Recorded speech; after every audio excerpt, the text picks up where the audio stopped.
बाबा और बुलडोजर जहाँ चलता है ना, तो वहाँ न तारीख न सुनवाई, एक ही फैसला on the spot. Modi ji न जात देते हैं न धर्म देखते हैं, वो देखते हैं सिर्फ अपराधी। जिसके घर उजाड़े उनके लिए तो माफिया थे। ये तो जी देखो, जैसा करोगे वैसा भरोगे। नेता लोगों का तो कोई भरोसा है नहीं, वो अपने नहीं, अपने बाप के नहीं, हमारे क्या होंगे। ये आतंक नहीं है, आतंक हर तरीके से है। मुख्तार अंसारी ने तो ये भी बताया था कि उनके बैरिक के अंदर 3 लोग अज्ञात लोग जो उनके बैरिक के अंदर गए थे, तो इस पे पहले से एक्शन क्यों नहीं हुआ। किसी को पुलिस कस्टडी में गोली मार दी जाती है, किसी को कोर्ट के अंदर गोली मार दी जाती है, पुलिस हिरासत में मर जाता है, कोई जेल के अंदर मर जाता है, कोई हॉस्पिटल के अंदर मर जाता है। क्या ये यूपी पुलिस जिम्मेदार नहीं है?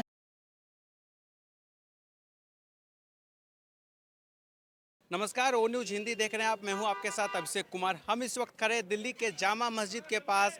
अभी अभी यूपी के गाजीपुर में अब से कुछ देर पहले मुख्तार अंसारी को जिस तरीके से सुपुर्द खाक कर दिया गया है, इसके बाद जामा मस्जिदों के आसपास के यहाँ के लोगों की क्या कुछ है इस पे राय, आइए हम जानते हैं उनकी राय। भैया क्या नाम हुआ? मेरा नाम मोहम्मद दानिश। मुख्तार अंसारी जी को अब से कुछ देर पहले सुपुर्द खाक कर दिया गया है। जब सुपुर्द खाक उन्हें किया जा रहा था गाजीपुर में, तो देखा गया बहुत सारे संख्या में लोग वहाँ पे, सैकड़ों की भीड़ वहाँ जुट गई थी, सैकड़ों हजारों की भीड़ थी। तो कहीं ना कहीं ऐसा नज़ारा देखने को मिला है कि बहुत सारे लोग वहाँ उनको चाहने वाले थे, उनको प्यार करने वाले थे। आप कैसे देखते हो? देखिए जी, पिछले रमजानों में भी हुआ था ऐसा केस, जो अतीक और अतीक के भाई को मारा गया था। इस रमजान में भी हुआ। ये तो जी देखो, जैसा करोगे वैसा भरोगे। मगर इस चीज को देखा गया कि ये चीजें मुसलमानों के साथ क्यों हो रही है। ये चीजें मुसलमान, कहना है कि वो नेचुरल मौत है, वो बहुत टाइम से बीमार भी चल रहे थे, इसलिए ये तो आपको भी पता है नेचुरल मौत है कैसे। वो उसको अतीक अहमद को भी पुलिस की हिरासत, जब पुलिस की हिरासत में था उसको भी गोलियों से मारा गया था। ठीक है, ये भी पुलिस की हिरासत में थे। ठीक है, आप खुद समझदार हो कि किसको कैसे मारा जा रहा है। इसके तुरंत बाद 9 डॉक्टरों की टीम जो है, जब उनका तबीयत खराब होता है शाम को 9 डॉक्टरों की टीम लगाई जाती है। जब पोस्टमार्टम होता है तो उनके परिवार के सामने वीडियोग्राफी भी कराई जाती है पोस्टमार्टम की। लेकिन कहीं ना कहीं अब आप लोगों को इसमें साजिश की वो क्यों नजर आ रही है? असल में ऐसा है, एक इंटरव्यू आया था सोशल मीडिया पे ही कि इसके अंदर पहले उनके बेटों ने, जब उनके 1 हफ्ते पहले इंक्वायरी हुई थी कि उनकी तबीयत खराब जब हुई थी, तो उसमें ये आया था कि जी पूरे जेल के अंदर ही बीमारी हुई थी सबको, कि जहर खाने के अंदर जहर दिया गया। अब वो रिपोर्ट क्या थी क्या नहीं थी, जिसकी जैसी आनी है वैसी आनी है। वो आपको कैसे लगते थे एक व्यक्तिगत तौर पे? मुख्तार अंसारी जी कैसे लगते थे आपको, कैसे नेता? देखिए जी, नेता लोगों का तो कोई भरोसा है नहीं, कौन कैसा है कैसा नहीं है। आज के टाइम में नेताओं का तो भरोसा छोड़ दो, वो अपने नहीं, अपने बाप के नहीं, हमारे क्या होंगे। 100 बात की एक बात। नेताओं आदमी कैसे थे मुख्तार अंसारी? क्योंकि आज जो है बहुत भीड़ देखा गया है उनके उस वहाँ पे जनाजे में बहुत भीड़ था, तो एक कहीं ना कहीं ऐसा देखने को मिला, बहुत लोग ऐसे थे जो उनको चाहते थे, पसंद करते थे। आप किसी गरीब के जनाजे में चले जाओ, मुश्किल से 100 से 50 लोग। किसी नेता के उसमें चले जाओ फंक्शन में, या जैसे मरा आदमी हो, तो उसके लाखों संख्या होती है। उसमें बुरे भी होते हैं, अच्छे भी होते हैं। क्या समझे? जिनके साथ अच्छा करा होगा वो भी आए होंगे, जिनके साथ बुरा करा होगा वो भी आए होंगे। बाबा और बुलडोजर जहाँ चलता है ना, तो वहाँ न तारीख न सुनवाई, एक ही फैसला ऑन द स्पॉट। कुछ फैसलों में देरी की गई है, योगी जी से कुछ कारण रहे होंगे। भीड़ इकट्ठी होती है, ये इनकी मौत हुई, वो एक माफिया थे। हाँ, कुछ लोग बोल रहे हैं कि मसीहा, हाँ मसीहा जिसके लिए होंगे उनके लिए कुछ काम किया होगा, लेकिन जिसके घर उजाड़े थे उनके लिए थे वो माफिया थे। और माफिया कैसे कंट्रोल करना है वो योगी जी से और मोदी और अमित शाह से बेहतर कोई नहीं जानता बाहर इंडियन उनके पॉलिटिक्स। जो समर्थक है उनकी तरफ से आरोप लगाया गया है वो माफिया नहीं, वो हमारे मसीहा हैं। नहीं होंगे, हम मना नहीं कर रहे हैं, लेकिन जिसके घर उजाड़े उनके लिए तो माफिया थे, कुछ के लिए मसीहा थे। बिकरू कांड वाले विकास दुबे का इतिहास सबको पता ही है। 8 पुलिस वालों को बिकरू गांव में हत्या कर दी थी, तो वो पंडित थे, तो भी क्या कर दिया, एनकाउंटर। अभी थोड़े टाइम पहले उपाध्याय, विकास उपाध्याय का कर दिया। तो मोदी जी न जात देते हैं न धर्म देखते हैं, वो देखते हैं सिर्फ अपराधी। उनका बुलडोजर चला होगा तो अपराधियों पे घर पे चला होगा, कभी कोई निर्दोष के घर पे नहीं चला होगा। तो योगी जी फ्रांस के राष्ट्रपति मैक्रोन जैसे मोदी जी से गुहार करते हो कि मुझे 2 चीज मोदी जी दे, जो आपको रिक्वेस्ट करते हैं। हमारे फ्रांस के दंगे अगर कंट्रोल करने हो तो हमारे पास प्रशासनिक अधिकारी सॉल्यूशन है, तो आपके पास है, आपके देश में है, बाबा और बुलडोजर। बताओ मैक्रोन क्यों मांगेंगे? तो ये जलवा है मोदी का।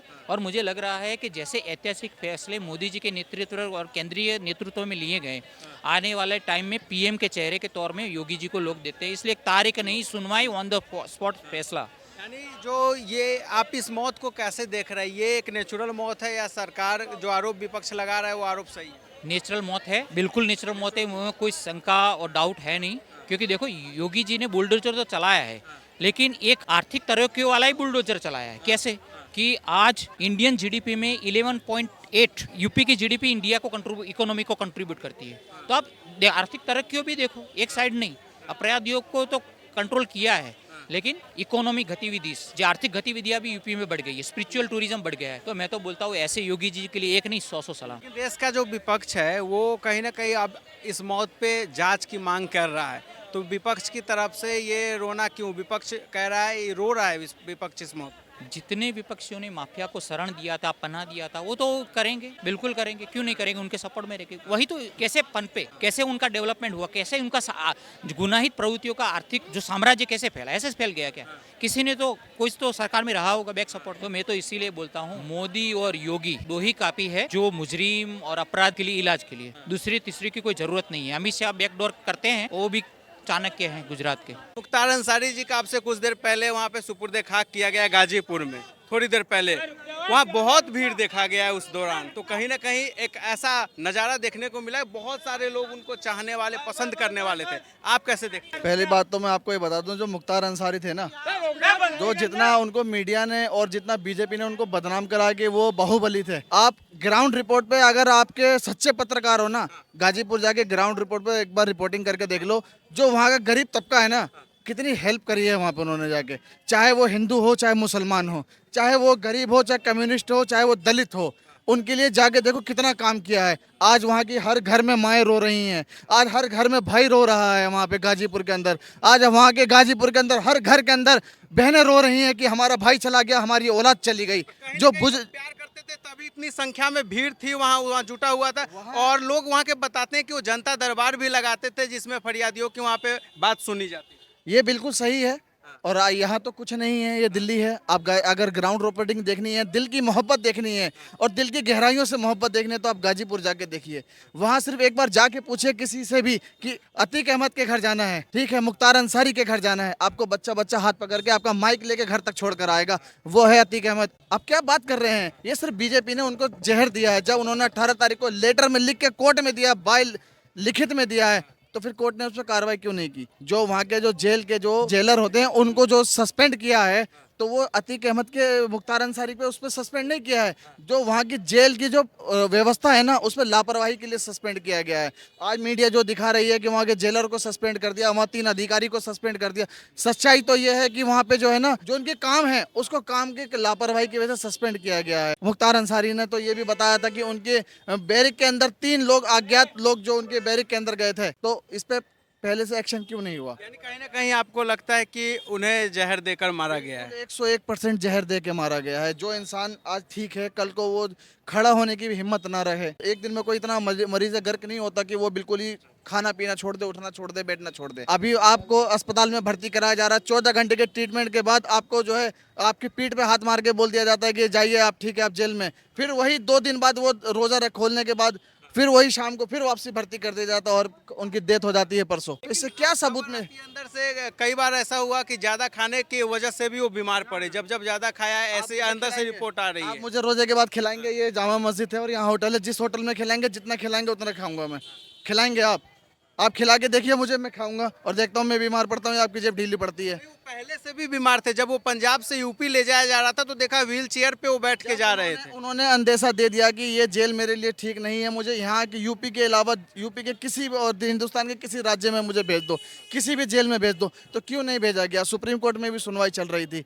क्या उनके बेटे उमर से उनकी बात नहीं हुई परसों फोन पे? आखिरी कॉल बेटे से हुआ था। बेटे से बात हुई ना, तो बेटे को उन्होंने क्या कहा कि मेरी ये हालत नहीं है कि मैं उठ के बाथरूम तक, बैरक के बाथरूम तक भी चला जाऊं, और आप मुझसे मिलने आना तो 4 दिन बाद कम से कम मिलने आना, ताकि मेरी हालत थोड़ी ठीक हो जाए, मेरी सेहत थोड़ी ठीक हो जाए, जो मैं तुमसे मिल पाऊं। इससे क्या साबित होता है? क्या ये यूपी पुलिस जिम्मेदार नहीं है? किसी को पुलिस कस्टडी में गोली मार दी जाती है, किसी को कोर्ट के अंदर गोली मार दी जाती है, किसी को क्या नाम है लॉकअप को में गोली मार दी जाती है, मर जाता है, पुलिस हिरासत में मर जाता है, कोई जेल के अंदर मर जाता है, कोई हॉस्पिटल के अंदर मर जाता है। ये यूपी पुलिस की नाकामी है और बीजेपी की नाकामी है। लेकिन एक तरफ एक ऐसा भी वर्ग है जो कह रहा है कि इनके मौत के बाद आतंक का अंत हुआ यूपी में। ये बहुत वहाँ पे पूर्वांचल के इलाकों में इनका बहुत आतंक था, तो इसको कैसे देखते? आतंक तो बीजेपी का भी है, बीजेपी का भी है। ब्रजभूषण का आतंक देखा है आपने? जो हमारे देश की गोल्ड मेडलिस्ट थी, जो बेटियां थी हमारी, जो बहनें थी, उनके सीने पे हाथ लगा के चेक करता था कि ये फिट है या नहीं, खेलने लायक है नहीं। वो आतंक नहीं है? कल उसने रैली की पूरे अपने क्षेत्र के अंदर कि मुझे टिकट नहीं मिला तो फिर सोचना क्या होगा। ये आतंक नहीं है? आतंक हर तरीके से है। जितने भी आतंकवादी जो है ना, जो गुंडे हैं, जो डाकू हैं, वो सारे बीजेपी में जाके वो वॉशिंग मशीन में गंगा जल के पानी से पी लेते हैं, थोड़ा सा वो धुल जाते हैं, साफ हो जाते हैं।